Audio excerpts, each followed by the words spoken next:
This is a video talking about my current gold and one pin collection. There's one pin in here that isn't gold, but I don't know if they made one of those in gold. So when we get to that, we'll see what you think of it, if it belongs with all this gold. I think it does. We're going to start off with this section of the display case, which is Freemason gold. These different pieces are often very entertaining to acquire because they tend to just be lurking in weird little spots. Now, some of these, like this watch fob here and this watch fob here, are slightly unusual in that they are solid gold. They're both 10 karat gold. They are very frequently not. Most of the time when you find these things, they will be gold fill. So there'll be quite a bit of gold in them, but if you've listened to any of my previous videos about that, gold fill is a layer of karat gold that is sandwiching brass. So the interior will be brass and the exterior will be gold.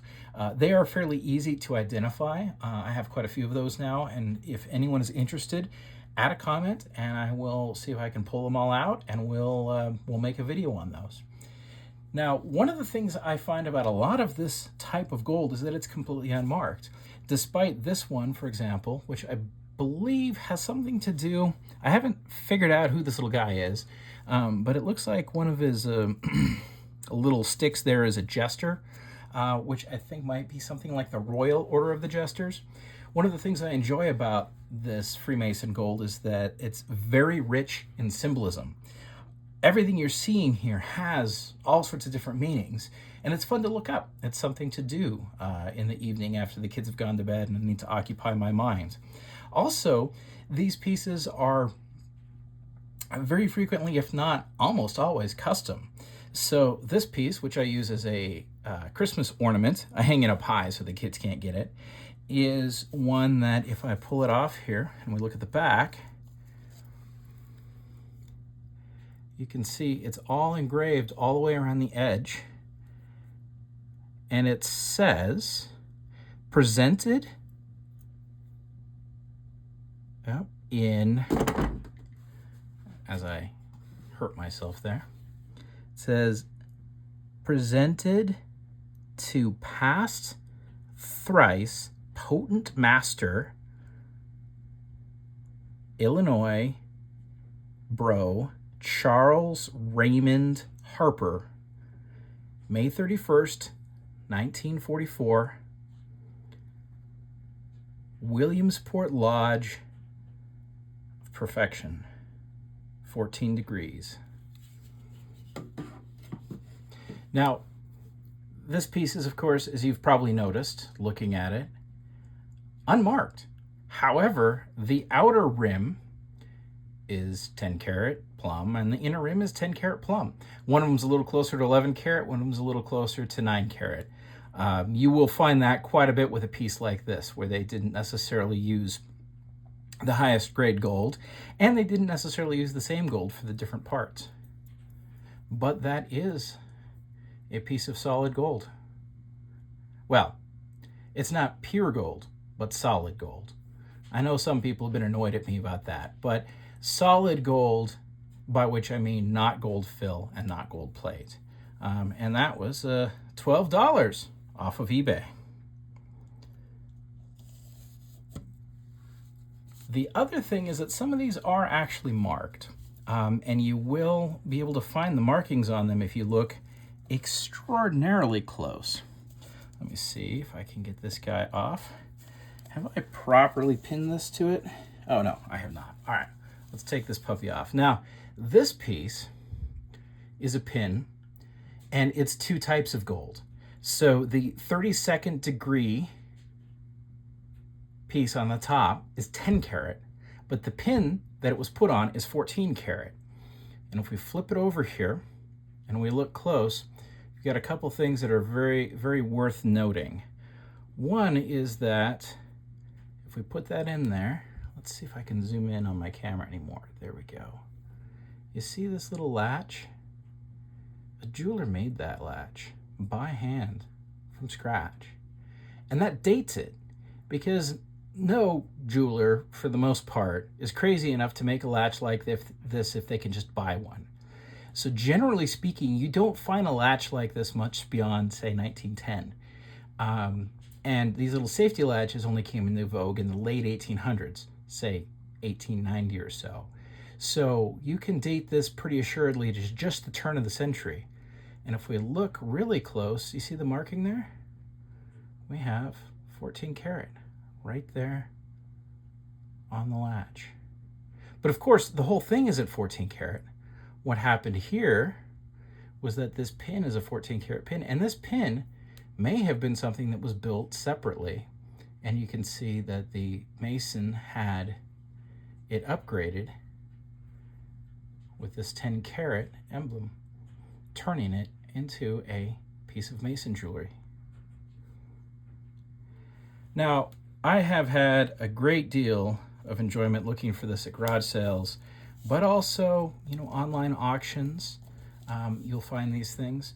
And it's always a gamble, because generally with pictures, you can't tell if something's good or not. It's pretty much going to be, I don't know, is this gold? You know what? I'm going to drop the money and I'm going to find out because I want to know. And if you are the type of person who wants to buy gold for sure, this stuff may not be for you. If you are cool with a little bit of gambling, well, maybe I will see you competing with me on eBay. Now what I'm going to do is I'm going to see if I can move this over. We'll talk about some other pieces here. See if I can center this well. Zoom out a little bit. There we go. We'll talk about some other things that I have found very entertaining and that aren't necessarily gold. And you might be wondering, okay, that's a thimble. Why do you have a thimble there? Well, I have a thimble here because it's cool. And I found this in a bunch of thimbles that I got for $0.25. And I was looking at it and I thought, oh man, this must be a silver thimble. And then I looked on the inside and see it right there? See that little mark? 10 karat. Turns out 10 karat thimbles are a thing. If you're ever at a garage sale or a thrift shop and you see a bag full of thimbles, some of them might be sterling and some of them might be gold. So always fish through and dig them out because, it's gold. And who doesn't want gold? Certainly everyone watching this video, I'm sure, wants gold. Sometimes these old pins, and I'll use this one as an example. There was a couple Mason ones like this, are around. They are gold, and you can definitely see when you look real close that they are solid gold. There's not a lot of gold involved in these. They're generally very old. You can see just the sort of rudimentary brass pin that was used here. I believe the reason these were gold was just because plating wasn't going to hold up, and this was, whatever LFB means, was important to someone. It's in this case right now, mostly because I'm curious of figuring out who LFB or what LFB actually is. But those are something to watch for. Sometimes they're brass, but you will also find them to turn out to be gold frequently. And especially if you follow my videos, and when I talk about how to identify gold fill versus gold, you'll get a bit of experience with identifying that. Now, it's possible if you are someone who is into anything related to nuclear energy or the atom bomb, you already recognize what this is. And I fished this out at the local thrift shop one day, and I thought, boy, that's cool.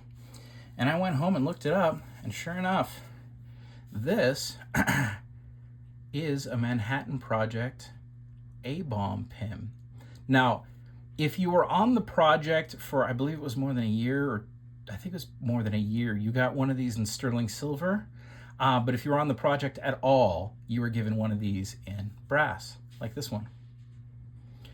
And frankly, I don't know if there are any that are gold. Maybe Oppenheimer got one that was gold. Maybe some of the other guys that were there from the first seconds of the project had some. But I think this is a pin cool enough to live next to gold. If you have a comment on that, I would love to hear it. Maybe it doesn't belong in here. Maybe I need another case for it. Maybe it needs to go somewhere else. But frankly, of all of the non-precious metals things I've found since I started buying these things, this is the coolest. I'm not gonna lie. And it does belong in this case. Now, I'm gonna move over slightly here to what might be, yeah, I think this is one of my favorite pieces of gold, if not my favorite piece. And I think part of why I like it is that it reminds me of a coin.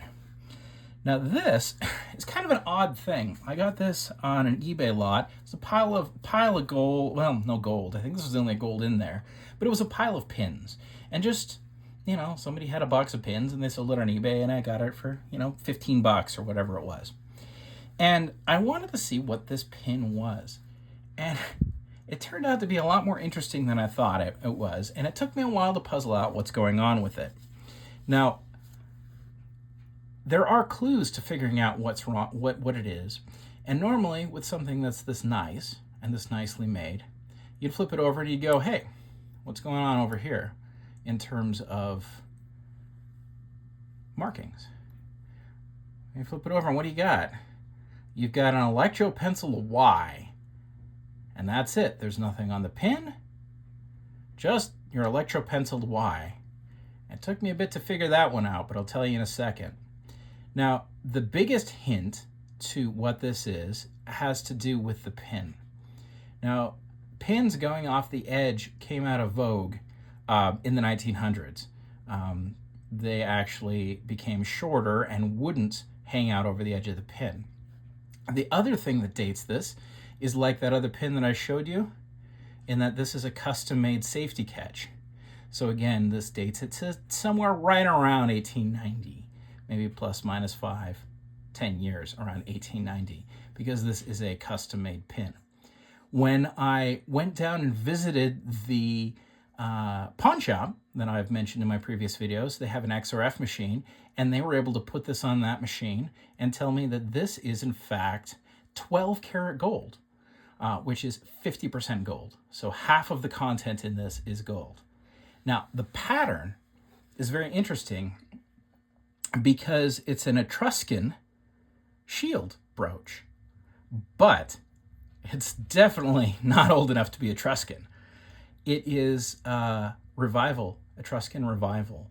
Now, you may have heard of Egyptian Revival, but what was happening with the Victorians was they were out digging up the whole world, and they were finding these old tombs, and cool jewelry was coming out of it, and everybody but everyone wanted some of that jewelry.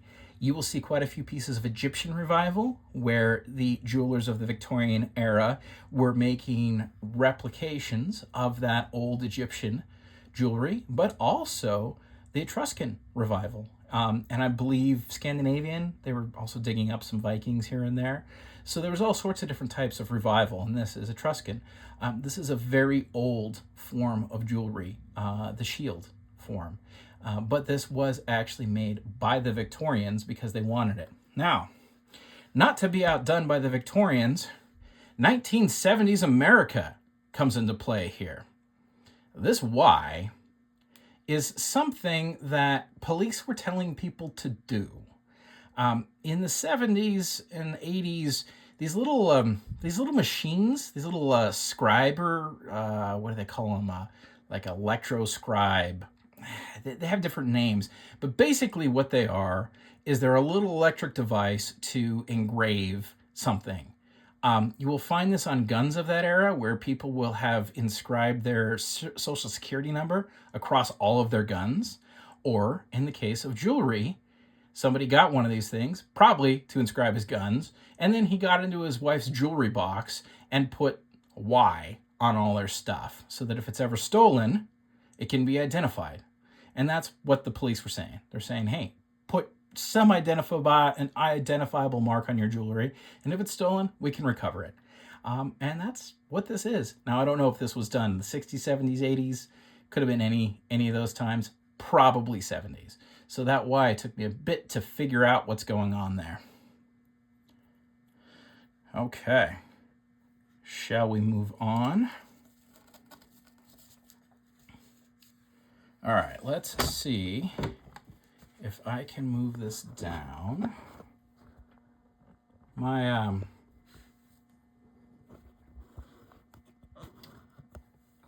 my camera rig is still pretty rudimentary, so I apologize. But I think if you're sticking with me to this point, you're okay with me recentering a little bit. Okay, what might you ask are these? What does tote mean? Freedom, charity, friendship, what does that mean? These are medals from the Independent Order of Red Men, which, interestingly enough, was a fraternal group that didn't allow Indians or Native Americans of any type, as we now call them. It was a bunch of white guys who would dress up like Indians in the, as they put it, tradition of the Boston Tea Party. Now, it used to be we had fraternal orders out the wazoo. Masons weren't the only game in town. And even to this day, a lot of these organizations exist. But back in the day, man, there were a lot of them. So when you're out looking for Freemason gold, you might find pieces like this. And again, just like the Freemason stuff, it's made out of solid gold many times. Most of the time it's brass. But it can be made out of solid gold like these pieces. And they can have, interesting things going on with them. For example, if we look here, you can see that says Gus Spangler. That's Gus Spangler's medal. I haven't been able to figure out who Gus Spangler was. If I flip it over, I don't really have any information except the maker's mark there. And this is a piece that's 10 karat gold with a 14 karat gold piece put on it. This piece is actually 10 karat, and this piece is 10 karat. Now, this piece is probably, if I remember correctly, the most interesting. Yes. Let's pull this one out. And we'll have a look at the back, shall we? And this is where I find these things to be so dang fun. Presented to Charles E. Bickle by members of the Hiawatha tribe. October 3rd, 1893. Now, I'm not 100% sure who Bickle was, but the closest I could find is an architect. So an architect out on the East Coast. And if anyone is interested, I can show you what I came up with on this guy. If it's him, which seems right, they misspelled his name.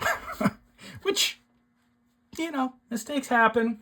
And do we really want to have to scrub it and re-engrave it just for one slight little misspelling of his name? No. But I'm not sure exactly what's going on there. But I had no idea the Improved Order of the Red Men existed until I found these and looked them up. And I find it absolutely fascinating that they ever existed, and much less continue to exist to this day. And I would never have known that had I not found these pieces of gold jewelry, which are now in my gold jewelry collection. All right, let's move over. I'm going to take my case here, and we will move it over, and we will talk quickly about tie tacks. Does anyone else like tie tacks? I'm finding them to be fun. So these tie tacks are the ones that I've decided that I like. 14 karat gold seal with a ball, because yes, why not? This is an opal, which of course won't show up, right? Maybe it will a little bit. Set in 18 karat gold. It's awesome. Opals are just too dang cool. This is a garnet set in 18 karat gold. This is a diamond set in what's made to look like a little gold nugget. And this is what I believe to be a father's tie tack, in that each one of these stones will represent one of his 8 children, and it would be their birthstone. All right, so if we move down from there, we will find my 14 karat gold pin collection. And these, boy, if you are interested in these, I will have to definitely do a video on each individual one because there's just too much going on here. They all are individual to people. They all have numbers or names or different meanings. And like these pieces are all from like sororities, fraternities for the most part. I believe, except for that one, but that is also a college pin. And these things get really old. Like this one right here with the sapphires is definitely 1800s. The order of the coif there is fun. If you flip it over, you can see this was C.P. Bullock's from Ohio State, 1937. And down in the corner, we've got the 14 karat mark. Now, I find this stuff on eBay frequently. It's a little bit hard because it'll just be mixed in with other junk. But if you enjoy that kind of hunt, you know, keep an eye out for it. I will create some videos. If anyone is interested, just drop a like and a comment asking, and I'll show you how to identify the ones of these that are garbage versus the ones that are solid gold. All of these that you see right now, right here, are 14 karat gold. And I didn't pay more than $5 for any of these. Generally, they weigh in at between about 3 and 6 to 10 grams, depending on how elaborate they are. And the little pieces here that hang off of them are also generally gold. You can see this is a little gavel, indicating that whoever this was in charge. In this case, the guard pin, which is a secondary pin that is connected to a chain so that if the first pin comes off, the guard pin keeps it from going all the way away. It should just dangle and you can put it back on. That one indicates 1930, or as you can see up here, 1926. All right, I will round out this with slightly less interesting, I think, but still, you know, what's left in this case. And we'll talk about the last ones here. This is actually more common that you will find these in 10 karat gold. And these ones are 10 karat gold. Now, many of these are unmarked, as I've mentioned before, and as I've mentioned in previous videos. I'll link a video to a couple of these that I just found the other day in the description. And you can actually see the details of their construction. But they are a lot of fun, and they are something that you will be not super unlikely to find in pin bins at thrift shops, definitely at garage sales. So when you're out and about, grab these things up. They're gold and they're valuable. I mean, gold is so high right now. Each one of these things can be quite a bit of money. Certainly more than the $1 or the quarter or the $2 that you're going to have to pay whoever it is who's selling it and doesn't realize it's gold for you to have it. I hope that you enjoyed this little video of my meager gold collection. If you did, please drop me a like, subscribe, and put a comment in. I love to engage with people. If you have any questions, let me know. If there's any pieces that are catching your eye, let me know. And I can see if I can fill in some details for you. I can always make a quick video on any particular piece, show you the back if you want to look at some of the other markings on some of these, let me know. If you're interested in finding these, the markings can be very valuable for being able to identify things. There are quite a few markings that will tell you specific things. A lot of these were made from a company called Balfour. And Balfour today, I believe, still makes these. And Balfour had specific markings. For example, their gold fill marking was BC. I don't know exactly quite what BC meant, to be honest. I haven't been able to figure that out. But I do know it means gold fill. So there's all sorts of little tidbits like that that I've been able to pick up that you should definitely ask me about if this is something you're into. And I'll see if I can fill you in on it. I hope you're having a great day.